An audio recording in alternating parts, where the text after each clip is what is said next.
From the National Newsroom of the Canadian Press, I'm Brenda Molina Navidad.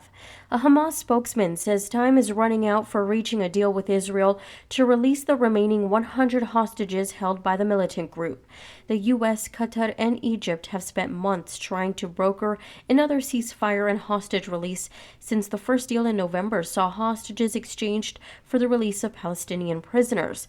But the recent talks have stalled, with Hamas demanding an end to the war and Israel vowing to continue its offensive until it destroys the group. A final vote in the U.S. on $95 billion in war aid to Israel, Ukraine, and Taiwan could come as soon as this evening. The Senate voted overwhelmingly to move ahead with the aid, virtually guaranteeing that the bill will soon reach U.S. President Joe Biden's desk. Court has adjourned for a second day in Donald Trump's hush money trial in New York. Today, jurors were shown an internal National Enquirer email and invoice describing payments made to a then Trump Tower doorman to kill his story about a child Trump had allegedly fathered with an employee. The tabloid ultimately concluded the story was untrue. Prime Minister Justin Trudeau says Saskatchewan residents will continue to get carbon rebates even though the province has stopped remitting levies from natural gas to Ottawa. Premier Scott Moe invoked the measure after Trudeau exempted home heating oil users from having to pay the levy.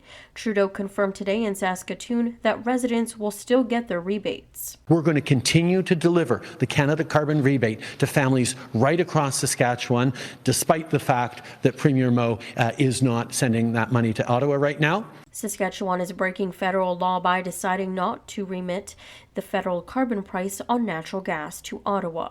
Federal Environment Minister Stephen Guilbeault says he expects the United Nations Plastics Treaty will include a limit on plastic pollution. On the sidelines of the week-long talks in Ottawa, he says it wouldn't be acceptable to see a watered-down agreement that doesn't limit production. What I've heard in the last 2 days of the ministerial roundtables we've had and conversation with many different countries is that people just don't want an agreement. They want an ambitious agreement. The world's largest audio streaming service, Spotify, is receiving record profits.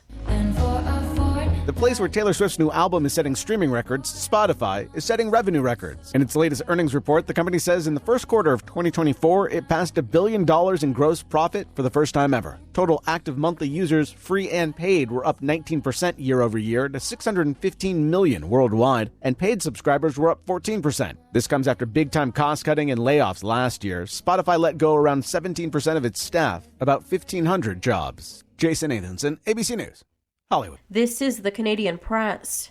In sports, the NHL playoffs continue tonight with both the Winnipeg Jets and Vancouver Canucks looking to take 2-0 leads in their Western Conference series. The Jets host the Colorado Avalanche, who they beat 7-6 in Sunday's opener, while the Canucks face the visiting Nashville Predators, who they topped 4-2 in Game 1. In NBA playoff action, there are 3 games scheduled for tonight. The Minnesota Timberwolves host the Phoenix Suns, the Indiana Pacers visit the Milwaukee Bucks, and the Los Angeles Clippers are home to the Dallas Mavericks. Blue Jays ace Kevin Gausman searches for his first win of the season as Toronto plays the second game of a 4-game series in Kansas City tonight. The Jays topped the Royals 5-3 in last night's opener. The Canadian Olympic Committee has become the first national Olympic committee in the world to join the Centre for Sport and Human Rights.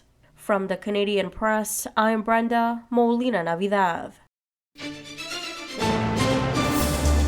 Thanks for listening. Don't forget to follow and subscribe. For more of today's top stories, visit thecanadianpressnews.ca.